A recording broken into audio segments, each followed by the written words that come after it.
on the movie really gives it a new dimension, doesn't it? Talk about playing this relationship with a daughter that had been father-son in the movie.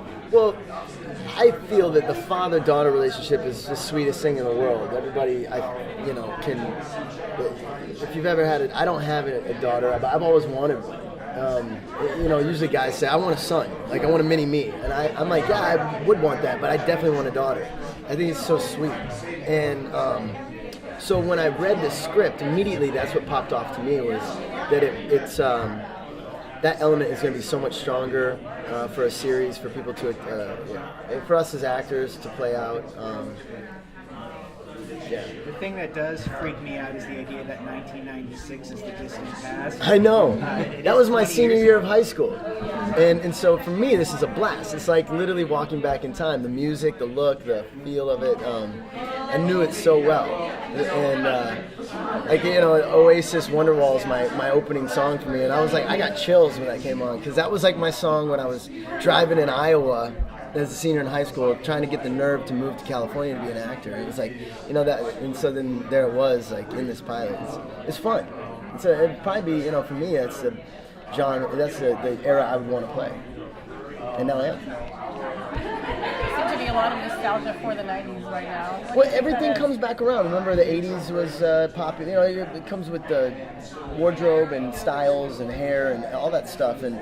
And I think everything is about 20 years is what they say with like the fashion in Paris and whatever. It's the 80s was just big, and now the 90s is about to make a huge comeback. So between the 90s making a comeback and us having a 90s element, and time travel obviously being a big thing this year, we're a time travel show.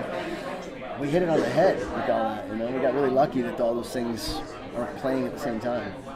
When you meet with Jeremy, how does he articulate the point of the piece? What, from his perspective, to you, what is the kind of tone of the story? Deeply rooted in the characters and in the relationships, and the sci-fi time travel genre elements will take care of themselves. If we play the scenes as real and deeply rooted as possible, all the surroundings, that's the surroundings, and that's the fun for the audience.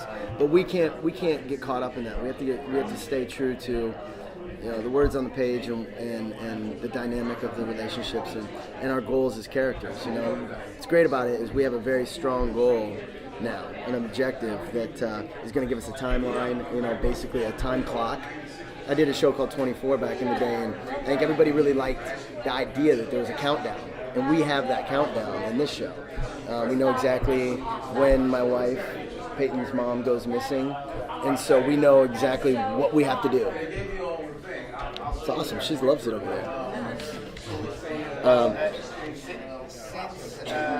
Since she prevents your death in the first episode, we learned that in the new timeline you died in a car accident. Do you think ultimately the series could end with preventing that car accident? Well, I can only guess, like you guys right now, and they're being very tight-lipped about what's going on. But if I were to guess, I think a lot of things will change a number of times over the course of the series.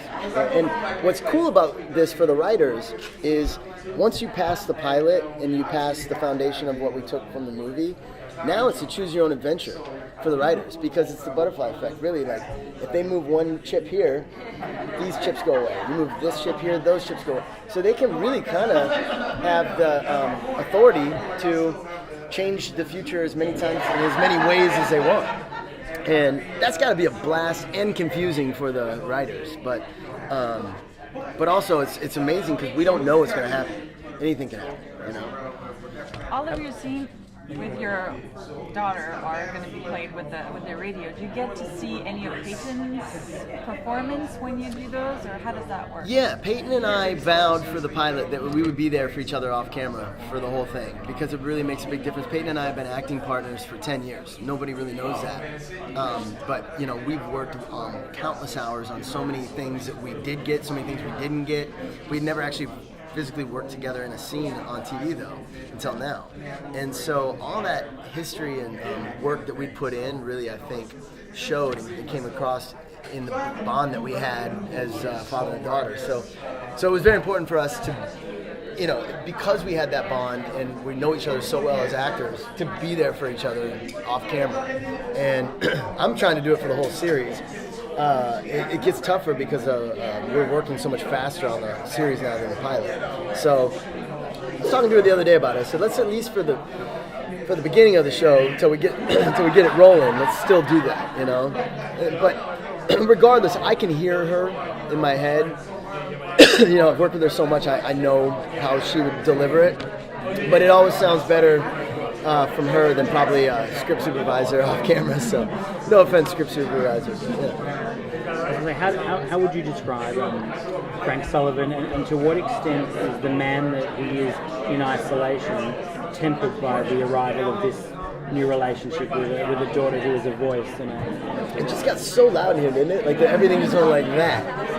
Mackay started it. He's talking so loud. Can you repeat the question? How would you describe Frank Sullivan in isolation, and how is he tempered by the arrival of this new relationship with a daughter who is essentially a voice and a boss? Yeah, I mean, it turns his world upside down. He doesn't believe it at first, and not until it saves his life.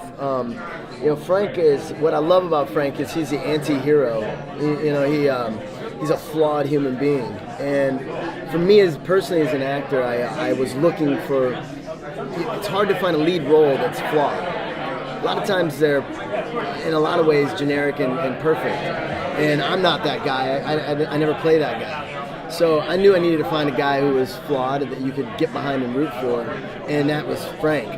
And in isolation, he doesn't have a lot of trust. He's basically given up everything he has and loves for this job. And I think after episode 1, when he comes in contact with Raimi, she saves his life.